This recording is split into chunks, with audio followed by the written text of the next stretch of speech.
हाँ, बसंत कुमार साहू भारतीय मधुसंघ राज्य कार्यालय शिशु श्रमिक निराकरण सचेतनता कार्यक्रम अवतार रथ सारा ओडिशा रे 32 जिलार श्रम अधिकारी कार्यालय आज ये कार्यक्रम हो तो विशेषकर शिशु श्रमिक प्रथा उच्छेद हवा दरकार 14 वर्ष रु कम पिला मानू कौन कार्य लगे आवश्यकता नुहे मोर प्रश्नटा हूँ जितेबाला ए धरारे माँटीए गोटे संतान खोजुची माँ केतले भगवान को कहूनी मो पिलाटा जाकि शिशु श्रमिक हो परिस्थिति एभली दासत्व कर दौची परिवार समाज सी शिशु श्रमिक हवा जाऊँगी जहाँ प्रकार निर्यातना शिकार होची कोटी माड़ खाऊँ सरकार गोटे योजना जे से सुरक्षा जगह शिशु श्रमिक भविष्य नागरिक तेणु मोर केवल सरकार गोटे नवेदन अच्छी पूर्वर एनसीएलपी माने शिशु श्रमिक प्रकल्प थे शिक्षा कर्मचारी ऑफिसर माने नियुक्ति पाई प्रकल्पर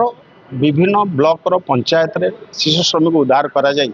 से मानकु शिक्षा दान कराउतला ट्रेनिंग दिया होतला खाद्यपेय दिया होतला एवं तांकर पोशाक भी दिया एबे सेटा एक प्रकार 90% बंद हो जाइछि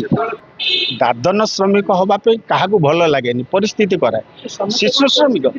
नहीं किसी हाँ हाँ से लगे पूरा नहीं सरकार जाना सत्य सरकार अनुसंधान करी विधिवत तदंत करी उचित पदक्षेप नवा दरकार जो जगार जी खिलाफ बड़ भिक्षावृत्ति विभिन्न को कार्य भी लगे दि जाऊँ विभिन्न असामाजिक कार्य भी लगे दि जाऊँ विभिन्न नहीं मोर मतेरे सरकार उद्यम करने दरकार जो शिशु श्रमिक प्रकल्प बंद हो जाए हजार हजार शिशु श्रमिक प्रकल्प पिला माने पाठ पढ़ुले शिक्षादान करुले तार आहरी उन्नति भी होता ड्रेस पाऊले से संपूर्ण बंद हो गला शुणु बर्तमान आपंकर सरकार विभिन्न कल्याणमूलक योजना सब कर जो भी आपंकर शिशु श्रमिक आम देखुचु कौन सी जगह अच्छा माने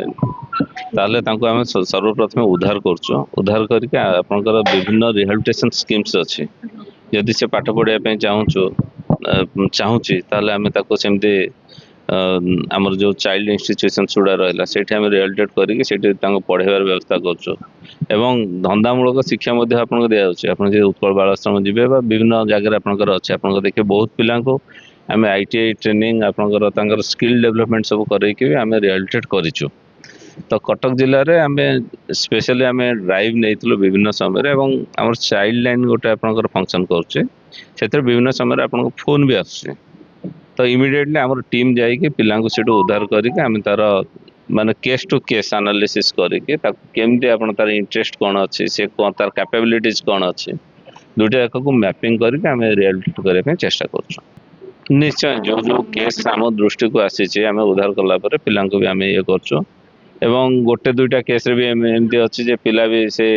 आम जो जगार रखुचु से पुणी पलि जाऊँ 3-4 दिन पर पुणी उद्धार कर काउनसेलिंग करके पुणी आउे आम करके भी सक्सेसफुल हो कि समस्त यहाँ गोटे सामाजिक दायित्व रोचे जहाँ नजर को भी एमती किसी आसूचे कौटी शिशु श्रमिक नियोजित होते आम दृष्टि को आने आम निश्चय तार किसी पदक्षेप नहीं आम रिहेबिलिटेट करूँ।